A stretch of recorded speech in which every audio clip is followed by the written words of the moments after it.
अगर आप उड़ीसा में रहते हैं और उसके टॉप लेवल के एग्जाम निकालना चाहते हैं तो आपको उसके लिए ओपीएससी देना पड़ेगा। और किसी भी फ्रेशर्स को या कोई भी कैंडिडेट को ओपीएससी निकालने के लिए सबसे पहली चीज़ होती है कि पेपर का एनालिसिस करना। मैं दानिश फराज उड़ीसा आईएएस एकेडमी की तरफ से आपके लिए लेकर के आया हूँ ओपीएससी का प्रीवियस ईयर क्वेश्चंस।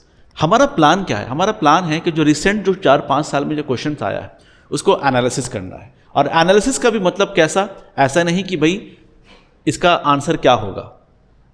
एनालिसिस का मतलब ये होता है कि हर ऑप्शन के साथ खेलना। अब हर ऑप्शन से आप खेलेंगे ना तो आपको एडिशनल इंफॉर्मेशन मिलेगा और ये सबसे बेस्ट स्ट्रैटेजी है कि आप क्वेश्चन पेपर का एनालिसिस करें। अब ये चाहे ओपीएससी हो चाहे यूपीएससी हो, यूपीएससी के भी प्रिपरेशन में आपको सिर्फ आंसर के साथ नहीं खेलना है, आपको ऑप्शंस के साथ खेलना है। फिर आप देखेंगे बहुत सारा क्वेश्चन जो ऐसा आपको मिलेगा, लगेगा कि आप कर चुके हैं, तब लगेगा कि रिपीट क्वेश्चन है, लेकिन डायरेक्ट आंसर में आपको कभी भी रिपीट क्वेश्चन नहीं मिलता नजर आएगा। तो चलिए हम आज स्टार्ट करते हैं प्रीवियस ईयर क्वेश्चंस ओपीएससी का, वो है 2019 का। ठीक है, चलिए सबसे पहला क्वेश्चन की बात करेंगे कि यहाँ पे लिखा है कि भैया एशियन इंफ्रास्ट्रक्चर इन्वेस्टमेंट बैंक का हेडक्वार्टर कहाँ है। अच्छा, बड़ा सिंपल क्वेश्चन है, हेडक्वार्टर कहाँ है, इसका आंसर क्या है? बीजिंग। अच्छा, याद करना भी आसान है, कुछ नहीं है, AIIB, देख लिए ए के बाद यहाँ पे बी है, दैट इज बीजिंग। अच्छा, इसके अलावा AIIB के अलावा और भी कोई बैंक हो सकता है, जैसे न्यू डेवलपमेंट बैंक, ये ब्रिक्स वाले ने बनाया था, खासतौर से ब्रिक्स में बना था। तो न्यू डेवलपमेंट बैंक का हेडक्वार्टर कहाँ है? ये है शंघाई में, ये है शंघाई में। अच्छा, ऑप्शन में आते हैं हम लोग। मनीला, मनीला में किसका हेडक्वार्टर है? तो हम बोलेंगे एशियन डेवलपमेंट बैंक का हेडक्वार्टर है। ठीक है। अच्छा, सिंगापुर में किसका हेडक्वार्टर है? तो हम बोलेंगे भैया एशियन पैसिफिक इकोनॉमिक कॉर्पोरेशन का है, APEC का हेडक्वार्टर आपको मिलेगा। अच्छा, और कोलालमपुर में क्या है? कोलालमपुर में हम देखेंगे कि भाई बैडमिंटन वर्ल्ड फेडरेशन का हेडक्वार्टर यहाँ पे है, Asian football confederation, football confederation, इसका हेडक्वार्टर भी कुआलालंपुर में मिलेगा। ठीक है। अच्छा, हम AIIB की अगर बात करें तो ये 2016 में स्टैब्लिश होता है। ठीक है, और 2016 में स्टैब्लिश होने के बाद इसमें सबसे ज़्यादा शेयर किसका है? सबसे ज़्यादा शेयर है इसका चाइना का, और इंडिया सेकंड नंबर में आता है। याद रखिएगा, इसमें इस बैंक में इंडिया का शेयर कितना है? ये सेकंड नंबर पे आता है, सेकंड लार्जेस्ट बोला जाता है इसको। ठीक है, चलिए, तो ये था आपका पहला क्वेश्चन। अब हम आते हैं दूसरे क्वेश्चन में। दूसरा क्वेश्चन क्या बोला जा रहा है कि भैया 124th कॉन्स्टिट्यूशनल अमेंडमेंट बिल जो है वो कितने नंबर का एक्ट है? तो सबसे पहले जान लें, जब ये सवाल आया था तब 106th अमेंडमेंट तक नहीं हुआ था। अब तक जो हमारा संविधान है, जो हमारा कॉन्स्टिट्यूशन है, वो 106 बार अमेंड किया जा चुका है। तो हम लोग एक नज़र डालते हैं कि क्या क्या है। जैसे 101 अमेंडमेंट एक्ट बात करता है GST के बारे में, 102nd अमेंडमेंट एक्ट बात करता है national commission for backward classes के बारे में, 103rd अमेंडमेंट एक्ट बात करता है EWS के बारे में, यानी इकोनॉमिक वीकर सेक्शन के बारे में, जो 10% रिजर्वेशन की बात यहाँ पे की गई थी। अच्छा, इसके अलावा 104th अमेंडमेंट एक्ट जो है, आप देखेंगे कि SC ST का जो सीट्स है पार्लियामेंट के अंदर, उसका एक्सटेंशन करने के लिए बात थी, और साथ ही साथ एंग्लो इंडियन का जो सीट है वो ख़त्म किया गया। क्या बोल रहा हूँ मैं? 104th किससे बात करता है? It talks about the extension of the SC and ST seats. Apart from this, Anglo Indian का सीट जो है ना वो अबॉलिश कर दिया गया है। एंग्लो इंडियन का सीट्स अबॉलिश का मतलब क्या हुआ कि लोकसभा में प्रेसिडेंट 2 एंग्लो इंडियन को चूज किया करते थे। मतलब करंट जो स्ट्रेंथ था वो था 545। ठीक है, 545 में 543 पे इलेक्शन हुआ करता है, और 2 सीट जो है वो नॉमिनेट किए करते थे प्रेसिडेंट एंग्लो इंडियन के लिए। ठीक उसी तरह लेजिस्लेटिव असेंबली में, किसी भी स्टेट के विधानसभा में गवर्नर एक को नॉमिनेट करते थे एंग्लो इंडियन के लिए। तो वो प्रोविजन जो है ना वो 104th अमेंडमेंट एक्ट से वो खत्म किया जा चुका है। अच्छा, 105th फिर क्या बात करता है?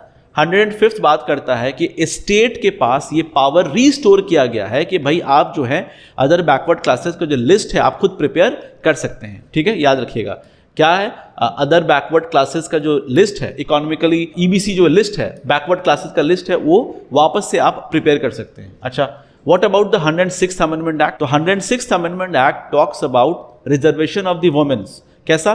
1/3 रिजर्वेशन, 1/3 जो है पार्लियामेंट में होना चाहिए, स्टेट लेजिस्लेटिव असेंबली में भी होना चाहिए। ठीक है, याद रखिएगा 1/3 जो है वो पार्लियामेंट में भी होना चाहिए। ठीक है, अब ये कैसा बिल है? ये बिल है वुमेन्स रिजर्वेशन के ऊपर। ठीक है, तो हमने आपको 101 से लेकर के 106 तक बता दिया। तो इसका आंसर क्या होगा? इसका आंसर जो है वो है EWS के ऊपर है। इसका जो एक्यूरेट आंसर है वो है EWS, याद रखिएगा, this one, this is the right answer. ठीक है, now heading towards next question, question number 3। India's first national museum was set up in. अच्छा, अब ये करंट अफेयर्स है, इसमें बहुत ज़्यादा एनालिसिस करने की जरूरत नहीं है। वैसे बता दूं कि इसका आंसर जो होगा दैट इज मुंबई, उसका आंसर होगा दैट इज मुंबई। ठीक है, now heading towards next question, question number 4। क्या है क्वेश्चन नंबर 4? क्वेश्चन नंबर 4 बात करता है world consumer rights day observed 2019। अब ये वर्ल्ड कंज्यूमर राइट्स डे 2019 हो, 20 हो, चाहे 2024 हो, ऑब्जर्व तो एक ही दिन किया जाता है। अब वो दिन है 15 मार्च, वो दिन है 15 मार्च, ये देख लें। अच्छा, अब आपको याद क्या करना है कि भाई 2024 में इसका थीम क्या था, वर्ल्ड कंज्यूमर का वो थीम क्या था? तो याद रखिएगा, fair and responsible artificial intelligence for consumer. क्या है इसका theme? Fair and responsible artificial intelligence for consumers, इस साल का थीम है। अच्छा, इसके अलावा हम देखेंगे कि भैया 15 सितंबर को क्या मनाया जाता है? 15 सितंबर को, तो 15 सितंबर में हम देखेंगे कि इस दिन इंटरनेशनल डेमोक्रेसी डे सेलिब्रेट किया जाता है, ऑब्जर्व किया जाता है खासतौर से। इंटरनेशनल डेमोक्रेसी डे क्या है? International democracy day. ठीक है, ये डेमोक्रेसी है। अच्छा, अब 10 जून को कुछ है क्या? तो हम 10 जून को क्या करते हैं, इसको हम 5th जून कर देते हैं। मैं इसको रब कर रहा हूँ, ठीक है। 10 जून को हम क्या कर देते हैं, हम 5th जून कर देते हैं। 5th जून को वर्ल्ड इन्वायरमेंट डे है, और इस बार जो वर्ल्ड इन्वायरमेंट डे यानी 2024 में जो होस्ट कंट्री है वो है सऊदी अरेबिया, सऊदी अरेबिया। अच्छा, तो इसका थीम क्या होगा इस बार? इस बार है land restoration, land restoration, desertification, ठीक है, land restoration, desertification, drought resilience, drought resilience, ये याद रखिएगा, land restoration, desertification, drought resilience. ये 5th June world Environment day जो कि सऊदी अरेबिया होस्ट करेगा, ये उसका थीम है। अब हम लोग चलते हैं क्वेश्चन नंबर 5 पे। क्वेश्चन नंबर 5 कहता है कि भैया फर्स्ट लोकपाल कौन बने हैं? अब ये क्वेश्चन है बड़ा आसान, लेकिन इसमें आपको कैच क्या याद रखना है कि भाई व्हाट इज लोकपाल। आंसर क्या होगा? मेरे ख्याल से हर बच्चे जानते होंगे कि Pinaki Chandra Ghosh is the answer, first Lokpal. But what is Lokpal? ठीक है, क्या लोकपाल? आप याद रखेंगे कि अन्ना हजारे और अरविंद केजरीवाल जो है धरना में बैठे थे, वो किस बात के लिए बैठे थे? वो करप्शन के खिलाफ बैठ रहे थे। और करप्शन सिर्फ आम आदमी के लिए नहीं, गवर्नमेंट ऑफिशियल्स के लिए भी करप्शन, मिनिस्टर्स के लिए भी करप्शन की बात हो रही थी। तो जो मिनिस्टर्स अगर करप्शन करेंगे, कोई गवर्नमेंट ऑफिशियल्स करप्शन करेंगे, नेता वगैरह करेंगे, तो ये इनको कौन चेक करेगा? उनको चेक करने के लिए डिमांड की जा रही थी लोकपाल। अच्छा, अब ये वर्ड लोकपाल या लोकायुक्त किसने कॉइन किया था? ये टर्म कॉइन किया था LM सिंघवी ने, LM सिंघवी ने। लोकपाल जो है वो सेंटर के लिए है, लोकपाल ये सेंटर के लिए है। अच्छा, लोकायुक्त, लोकायुक्त ये किसके लिए? ये स्टेट के लिए, याद रखिएगा, करप्शन के खिलाफ का ये, ठीक है। अच्छा, अब लोकपाल में कौन लोग हो सकते हैं? तो इनमें एक चेयरपर्सन हो सकता है और मैक्सिमम 8 मेंबर्स हो सकते हैं। कौन? एक चेयरपर्सन हो सकता है, एक चेयरपर्सन, और मैक्सिमम 8 मेंबर्स हो सकते हैं। अच्छा, अब ये चेयरपर्सन सबका जो टेन्योर क्या होगा? ये होगा 5 साल, 70 साल, विच एवर इज, देख लिए 5 years 70, जो भी पहले हो जाए, ठीक है। अगर 5 साल पहले हो गया तो 5 साल, 70 साल पहले हो गया तो 70 साल जो है, 70 साल तक आप रह सकते हैं इसके अंदर, इस पोस्ट के अंदर, ठीक है। चलिए, अब ये एक MCQ हो गया। अच्छा, इसके अलावा इनको अपॉइंट कौन करता है? इनको अपॉइंट जो है एक सिलेक्शन कमेटी के द्वारा किया जाता है, और अपॉइंटेड बाय प्रेसिडेंट, याद रखिएगा। अब इस सिलेक्शन कमेटी में होते कौन है? इस सिलेक्शन कमेटी में प्राइम मिनिस्टर होते हैं, ठीक है, लीडर ऑफ ऑपोजिशन होते हैं, CJI होते हैं, एमिनेंट ज्यूरिस्ट होते हैं, ठीक है। ये सारे लोग जो हैं आपको एमिनेंट ज्यूरिस्ट होते हैं, प्लस साथ में स्पीकर भी होते हैं, स्पीकर भी होते हैं। ये सिलेक्शन कमेटी ये सब मिल करके अपॉइंट करते हैं। And who appoint the chairperson? Simple is that, answer is president, ठीक है। अब ये कुछ MCQs है जो आपको याद रखना पड़ेगा। अच्छा, लोकायुक्त की बात करें तो लोकायुक्त स्टेट के लिए होता है, ठीक है। सबसे पहला लोकायुक्त कहाँ बना था? ये बना था महाराष्ट्र में। अब आपके लिए सवाल है कि भाई लोकायुक्त जो है उड़ीसा में किस वक्त स्टैब्लिश हुआ, या उड़ीसा में है कि नहीं है, ये कमेंट्स में जरूर बताइएगा। चले हम चलते हैं दूसरे सवाल की तरफ। हमारा सवाल है कि भैया as on today which one of the following countries is not a member of European Union, ठीक है। कौन यूरोपियन यूनियन का मेंबर नहीं है? अब यूरोपियन यूनियन न्यूज में था उस वक्त, क्यों न्यूज में था याद रखिएगा। एक यूरोपियन यूनियन जो था ना वो करीब 28 मेंबर्स की कंट्रीज थी, 28 मेंबर्स की कंट्रीज, यानी आप इमेजिन कर लें कि भैया पूरा यूरोप और साथ में इंग्लैंड, साथ में यूके, ठीक है। यूके भी इसका पार्ट था, लेकिन एक डिमांड आया यूके की तरफ से, यूके के लोगों की तरफ से कि हम यूरोपियन यूनियन का हिस्सा नहीं बनेंगे, ठीक है। उसको कहा गया ब्रेग्जिट, एग्जिट करना, उसको कहा गया ब्रेग्जिट, याद रखिएगा, ठीक है। तो ये ब्रेग्जिट इशू उस टाइम में बड़ा चला था। अब जब ब्रेग्जिट जब हुआ तो फाइनली क्या हुआ कि भाई इंग्लैंड इस यूरोपियन यूनियन से बाहर आ गया। अच्छा, अगर कोई था इस यूरोपियन यूनियन में तो ये क्या होता था? अब इसमें बहुत सारी कंट्रीज हैं, मतलब टोटल 28 कंट्रीज थी इसके अंदर, समझिए। अब सारी कंट्रीज एक करेंसी फॉलो करती थी, ठीक है। इन लोगों में ट्रेड का बहुत ज़्यादा, से एक कंट्री दूसरी कंट्री में जाने के लिए कुछ डॉक्यूमेंट्स वगैरह दिखाना पड़ता था, बहुत कुछ पेपर वर्क करना पड़ता था। तो इसमें क्या था, पूरे यूरोपियन यूनियन में ये उनको बहुत कम से कम पेपर वर्क का काम होता था और ईजिली जो है ट्रेडिंग वगैरह जो है वो सब करते थे और आना जाना करते थे। ठीक उसी तरह इंग्लैंड में भी होता गया। खैर, तो ये है यूरोपियन यूनियन। जब इंग्लैंड था, जब यूके था तो 28 मेंबर्स का था। आज के डेट में हम बात करेंगे 27 मेंबर कंट्रीज है। अब इसमें सवाल पूछा है कि कौन सा ये मेंबर नहीं है। आप क्या कीजिएगा कि एक बार सिर्फ देख लीजिएगा मेंबर्स का नाम और कुछ नहीं। इसका आंसर होगा बेलारूस, और this is a part of the current affairs actually. So most probably ये करंट अफेयर्स इस साल नहीं आने वाला, लेकिन फिर भी आप एक नजर देख लीजिएगा कि भाई कौन कौन सा मेंबर्स कंट्रीज है, कहाँ क्या है, ठीक है। तो बेलारूस को छोड़ के लाटविया, माल्टा, आयरलैंड वगैरह सब जो है आपको यूरोपियन यूनियन का हिस्सा मिलेगा। चलिए हम दूसरे सवाल की तरफ चलते हैं। अब ये सवाल भी करंट अफेयर से जुड़ा हुआ है। अब देखिए, the name of the first cyber crime prevention unit. अब ये पहला साइबर क्राइम प्रिवेंशन यूनिट जो खुला था वो उसका नाम था आश्वस्त, उसका नाम था आश्वस्त। अब ये करंट अफेयर्स है तो अभी इस बार के लिए बहुत ज्यादा रेलिवेंट आपको नहीं रहेगा, लेकिन बस याद रखिए कि पहला साइबर क्राइम प्रिवेंशन यूनिट जो है आश्वस्त खुलता हुआ नजर आया है। अच्छा, उसके बाद नेक्स्ट क्वेश्चन की तरफ चलते हैं। The name of the app launched by the Reserve Bank of India to help visually challenged. अच्छा, विजुअली चैलेंज, तो विजुअली चैलेंज के लिए जो है to identify denomination of notes पता करने के लिए जो है उसके लिए कुछ ऐप्स लॉन्च किया गया था बाय द आरबीआई। और कौन सा ऐप्स था? उस ऐप का नाम है मनी, याद रखिएगा, उस ऐप का नाम है मनी। अच्छा, अब आप देखिएगा कि इस बार 2024 में कुछ ऐसा निकला है कि आरबीआई के द्वारा, तो हम देखेंगे एक प्रवाह पोर्टल निकला है, प्रवाह पोर्टल निकला है, ठीक है। अब क्वेश्चन नंबर 8 की तरफ चलते हैं कि भाई रिजर्व बैंक ऑफ इंडिया जो है कौन सा विजुअली चैलेंज्ड ऐप लॉन्च किया था जिससे डेनोमिनेशन ऑफ नोट्स को पता कर सकता था? इसका आंसर है मनी, ठीक है। Again this is a part of current affairs. तो हम आरबीआई की करंट अफेयर्स अगर हम बोलें कि 2024 में आरबीआई ने कुछ ऐसा लॉन्च किया है तो बोलेंगे हाँ, क्या लॉन्च किया है? प्रवाह। अच्छा, अब ये प्रवाह पोर्टल क्या है? प्रवाह पोर्टल अगर हम बोलेंगे तो ये है एक तरीके का platform for regulatory application validation and authorisation. Platform for regulatory application validation and authorisation, ये फुल फॉर्म है इसका, ठीक है। अच्छा, काम क्या है? ये आरबीआई के साथ कुछ भी आपको अप्रूवल लेना है ये रेगुलेट करता है। रेगुलेटरी अप्रूवल ये है, रेगुलेटरी अप्रूवल है ये। इस कुछ भी काम करने के लिए जो आपको अप्रूवल लेना है आरबीआई से, तो उसके लिए प्रवाह प्लेटफॉर्म जो है आप ऑनलाइन यूज कर सकते हैं। ये इस साल का करंट अफेयर्स, इसको याद रखिएगा। चलिए हम दूसरे क्वेश्चन में चलते हैं। अब हम क्वेश्चन नंबर 9 की तरफ चलते हैं। क्वेश्चन नंबर 9 क्या बोल रहा है? First equestrian who is officially qualified to represent India from the Tokyo Olympics. अब ये सवाल है ओलंपिक से।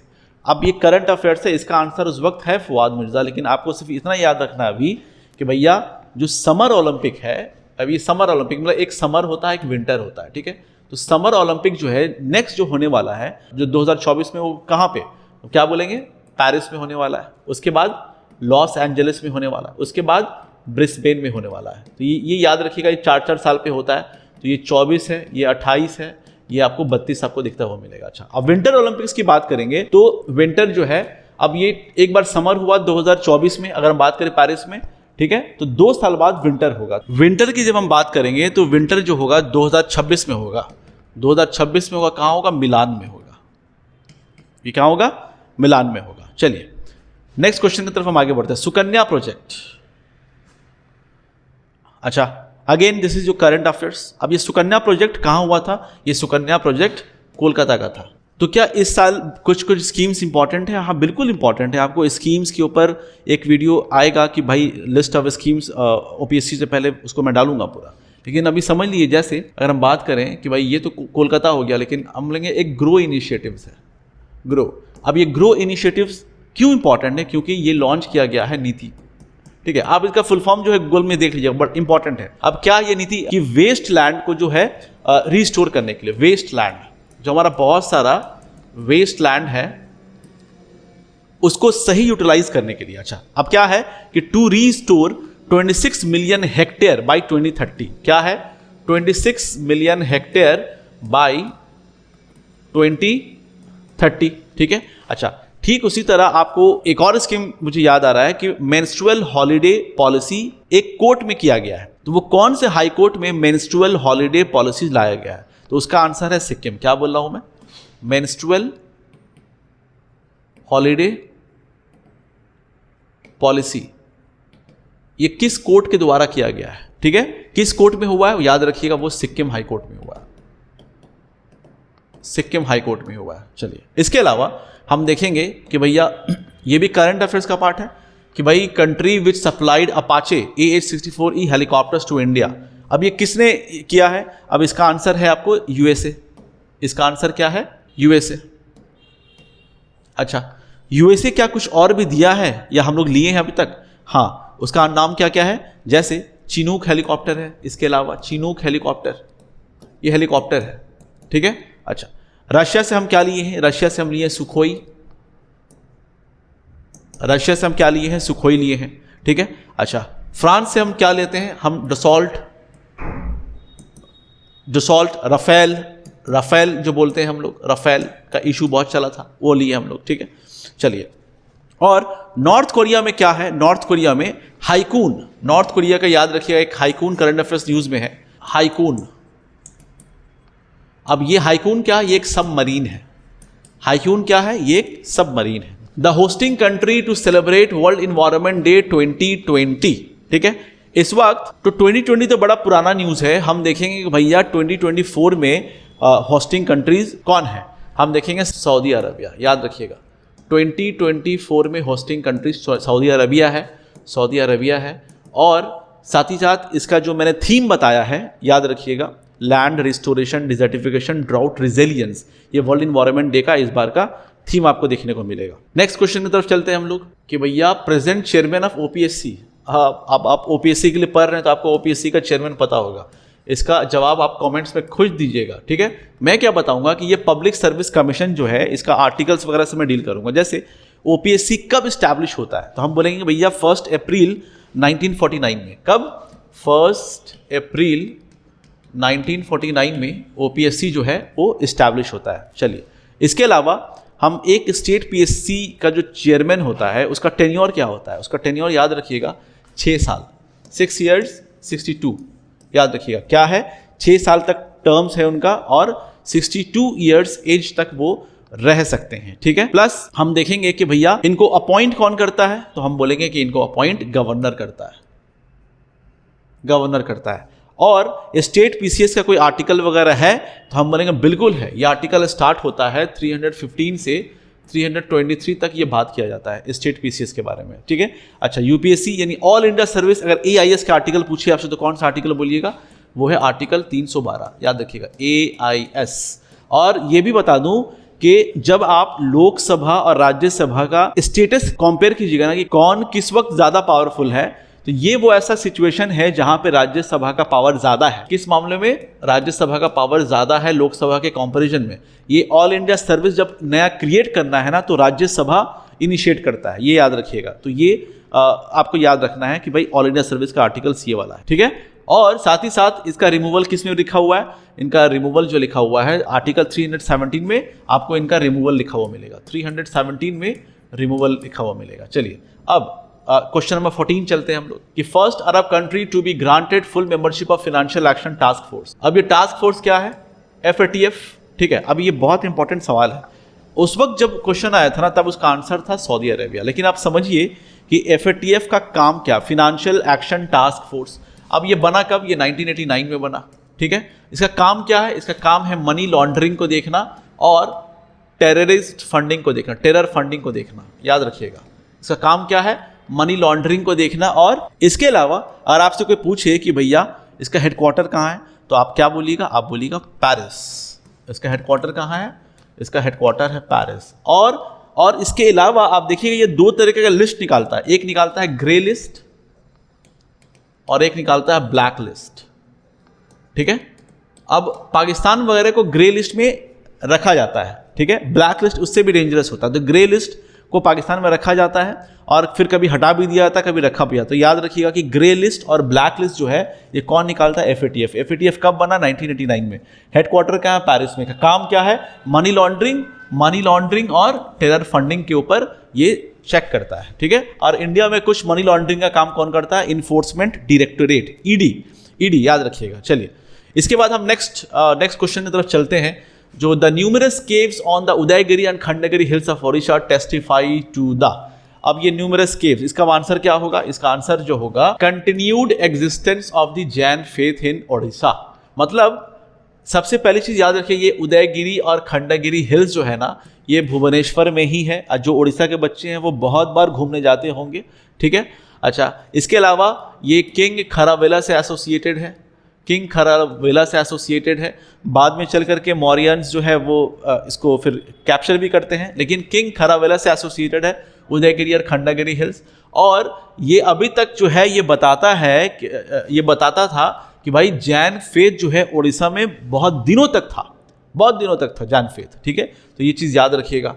अच्छा, नेक्स्ट MCQ की हम बात करें तो क्वेश्चन नंबर हम चलते हैं 16 में, ठीक है। अच्छा, Ashoka inscriptions indicate that he did not abolish the capital punishment. ये क्वेश्चन क्या है, ये क्वेश्चन अशोका के इंस्क्रिप्शन से। अब हमको पता है कि भैया हमारे पास कुछ मेजर रॉक एडिक्ट है, कुछ माइनर रॉक एडिक्ट है, ठीक है। तो हम देखेंगे जैसे कि इसका आंसर क्या है, इसका आंसर पिलर एडिक्ट 4।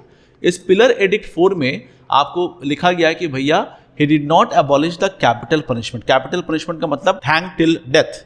उस वक्त हैंग नहीं किया जाता था, उस वक्त सीधा गिलोटाइन टाइप से हुआ करता था, ठीक है।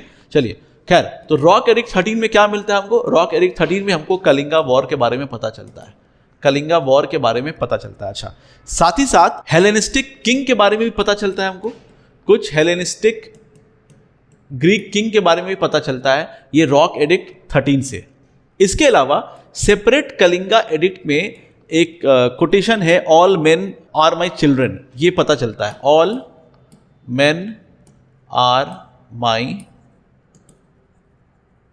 चिल्ड्रन, ठीक है। तो ये कुछ इन्फॉर्मेशन था। अब ये इसका इन्फॉर्मेशन PYQs में आपको कुछ ना कुछ मिलेगा, उसमें एड ऑन में करता जाऊंगा। फिलहाल तो याद रखिए पिलर एडिक्ट 4 से कैपिटल पनिशमेंट के बारे में कि भाई he did not abolish the capital punishment पता चलता है। अच्छा, रॉक एडिक्ट 13 से हमको पता चलता है कि भैया कलिंगा वॉर के बारे में पता चलता है और हेलेनिस्टिक किंग के बारे में पता चलता है, और साथ ही साथ पांड्या और चोला के बारे में भी यहाँ पे आपको देखने को मिलेगा। इसके अलावा जो मेजर रॉक एडिक्ट 2 है ना, वहां पर भी आपको साउथ इंडियन के बारे में, चोला चेराज के बारे में वहां पे आपको देखने को मिलेगा। मेजर रॉक एडिक्ट में जो 1 है ना, वहां पे आपको देखने को मिलेगा कि भैया prohibition of animal sacrifices. Rock edict 1 में एनिमल सैक्रिफाइसेस का प्रोहिबिशन मिलेगा। रॉक एडिक्ट 2 में आपको साउथ इंडियन किंगडम के बारे में इंफॉर्मेशन मिलेगा, ठीक है। पिलर एडिक्ट 4 में कैपिटल पनिशमेंट के बारे में ये मिल रहा है आपको। 13 में कलिंगा वॉर हेलेनिस्टिक के बारे में मिल रहा है। सेपरेट कलिंगा एडिक्ट के बारे में all men are my children आपको देखने को मिलेगा। यहाँ नेक्स्ट क्वेश्चन की तरफ चलते हैं हम लोग। Which of the following is the rock cut sculpture of the Mauryan period, ठीक है। मौर्यन पीरियड में रॉक कट स्कल्पचर क्या है, तो हम देखेंगे इसका आंसर होगा धौली। अब ये जो धौली एलिफेंट जो है, इसका फेस किस तरफ है, याद रखिएगा, ये भी MCQ में आ सकता है। फेसेस ईस्ट, ये आर्ट एंड कल्चर की बात है, ठीक है। ईस्ट की तरफ इसका फेसिंग है। किस डाइटी के ऊपर बात करता है, ये डाइटी बात करता है मानभद्रा के ऊपर बात करता है। चलिए हम लोग क्वेश्चन नंबर 17 की तरफ चलते हैं, और सवाल क्या है, सवाल है कि earliest rock cut sculpture of the Mauryan period क्या है? तो इसका आंसर क्या होगा? इसका आंसर होगा धौली, ठीक है, धौली एलिफेंट। और ये अशोका के वक्त में बना हुआ है, अशोका के वक्त का है। साथ ही साथ हम देखेंगे कि इसका फेस जो है ना ईस्ट की तरफ है, फेस इज ईस्ट, ये याद रखिएगा। अच्छा, अब ये परखम यक्षा क्या है? अगेन ये भी मौर्यंस के वक्त में ही है, ठीक है। अब परखम एक जगह है जो एक कोलोसल स्टैचू मिला है हमको यक्षा का। अब ये किस डाइटी से बिलोंग करता है? तो उसको हम क्या बोलेंगे? मणिभद्रा। क्या बोलेंगे? मणिभद्रा। अच्छा, ये रामपुरवा बुल जो है आज के डेट में देखेंगे राष्ट्रपति भवन में लगा हुआ मिलेगा आपको, राष्ट्रपति भवन में मिलेगा। ये लायन फ्रॉम सांची जो है, अब ये सांची स्तूपा है, स्तूपा बिलोंग करता है आपको बुद्धिज्म से, ठीक है। अब याद रखिएगा बुद्धिज्म से दो और कॉन्सेप्ट याद रखेंगे, एक होता है चैत्या और एक होता है विहारा, ठीक है। विहारा क्या है? ये एक रेस्टिंग प्लेस है, resting place for the Monks, ठीक है। और चैत्या क्या है? यहाँ पे वर्शिपिंग प्लेस है जहाँ पे इबादत करते थे बुद्धिज्म, याद रखिएगा चैत्या विहारा। अच्छा, लायन फ्रॉम सांची। अब ये चीज़ जो है ना, ये बताता है कि भाई first sermon of the Buddha, first sermon of the Buddha, ठीक है, जिसको लायन फ्रॉम सांची याद रखेंगे। लायन कैपिटल ऑफ जो सांची जो है ना, खासतौर से ये आपको फर्स्ट सरमन डिपिक्ट करता है, ठीक है। ये बल्कि the lion from the Sarnath जो हम बोलते हैं, ये फर्स्ट सरमन गौतम बुद्धा का डिपिक्ट करता है। चलिए नेक्स्ट क्वेश्चन की तरफ चलते हैं हम लोग। The sun temple built at Gaya during the sultanate period has an inscription containing the name of a sultan twice. Who is this sultan? इसका आंसर होगा फिरोज शाह तुगलक, इसका आंसर होगा फिरोज शाह तुगलक। अच्छा, अब फिरोज शाह तुगलक के बारे में सवाल समझ लिए। The sun temple built at Gaya during the sultanate period has an inscription containing the name of an sultan. इसमें वहाँ पर इंस्क्रिप्शन है जो सुल्तान के बारे में दो बार नाम दिया गया है, उसका नाम है फिरोज शाह तुगलक। अच्छा, फिरोज शाह तुगलक के बारे में एमसीक्यू क्या याद रखेंगे? ये डिपार्टमेंट ऑफ स्लेव्स बनाता है, जिसको कहते हैं दीवाने बंदगान, दीवाने बंदगान, डिपार्टमेंट ऑफ स्लेवरी, ठीक है। दीवाने खैरात, डिपार्टमेंट ऑफ चैरिटी, खैरात, ठीक है। ये मोहम्मद बिन तुगलक, मोहम्मद बिन तुगलक के वक्त में इनका एक्सपेरिमेंट बड़ा फेमस है, जहाँ पे टोकन करेंसी जो है, फर्जी टोकन करेंसी इन्होंने स्टार्ट किया था, टोकन करेंसी सिस्टम इन्होंने स्टार्ट किया था, ठीक है, जो कि बड़ा फेमस है मोहम्मद बिन तुगलक के बारे में। अच्छा, अलाउद्दीन खिलजी जो है जलालुद्दीन खिलजी के साथ फर्स्ट टाइम साउथ में दक्कन में वो कैप्चर करने के लिए गया था। अब अलाउद्दीन खिलजी के साथ जो है एक बंदा था जिसको कहते थे मलिक कफूर, और मलिक कफूर 1000 दिनार में खरीद के आया गया था, 1000 दिनारी। तो ये कुछ इन्फॉर्मेशन है आपको इसमें। अच्छा, इसके अलावा हम देखेंगे कि क्वेश्चन नंबर 19 में Nayankara system of the Vijayanagara empire. अब ये नायंकारा सिस्टम क्या है? तो याद रखिए एक नायंकारा सिस्टम है और एक आयंगर सिस्टम है। तो यहाँ पे जो है ना, ये नायंकारा सिस्टम जो है ये इक्ता सिस्टम ऑफ दी सल्तनत की तरह ही आपको देखने को मिलेगा, ठीक है। और एक है अय्यर सिस्टम, अय्यर सिस्टम। अब ये जो अय्यर सिस्टम है ना, ये समझिए विलेज पंचायत है, ये विलेज पंचायत के ऊपर बात करता है, विलेज पंचायत, ठीक है। और नायंकारा जो एक मिलिट्री चीफ टाइप्स का होता था। अब क्या होता था कि इक्ता सिस्टम में क्या होता था कि भाई लैंड के बदले में, सैलरी के बदले में, कैश के बदले में लैंड दे दिया जाता था। अब लैंड जिसको दिया जाता था वही पूरा उसको एडमिनिस्टर करता था। ये खास तौर से मिलिट्री को भी दिया जाता था, ठीक है। तो हमारे ये विजयनगर में जो नायंकारा सिस्टम था, ये समझिए लैंड ही दिया जाता था और उसके बाद मिलिट्री चीफ को, किसको दिया जाता था? मिलिट्री चीफ को, ठीक है। और अय्यर सिस्टम क्या है? ये एडमिनिस्ट्रेशन ऑफ द विलेज, ये अय्यर सिस्टम बात करता है। अब ये है आपको विजयनगर किंगडम से जुड़ा हुआ है। चलिए हम दूसरे सवाल की तरफ चलते हैं। क्वेश्चन नंबर 20 और आज का लास्ट ही क्वेश्चन होगा ये वाला कि who among the following Mughal emperors after his recovery from illness wore pearl earrings as a token of thanks to the Sufi saint Khwaja Moinuddin Chishti. तो क्वेश्चन नंबर 20 का आंसर क्या होगा? इसका आंसर होगा जहांगीर। याद रखिएगा, अकबर मत मार दीजिएगा, लेकिन अकबर का भी याद रखिएगा। अकबर जो है मोइनुद्दीन चिश्ती के पास जाकर के दुआ करते हैं तो सलीम पैदा होता है, ठीक है, सलीम पैदा होता है बहुत दिनों बाद। खैर, अकबर के बारे में इंफॉर्मेशन, ये इलिटरेट था, याद रखिएगा, ये इलिटरेट था, ठीक है। तो बाबर आता है पहले।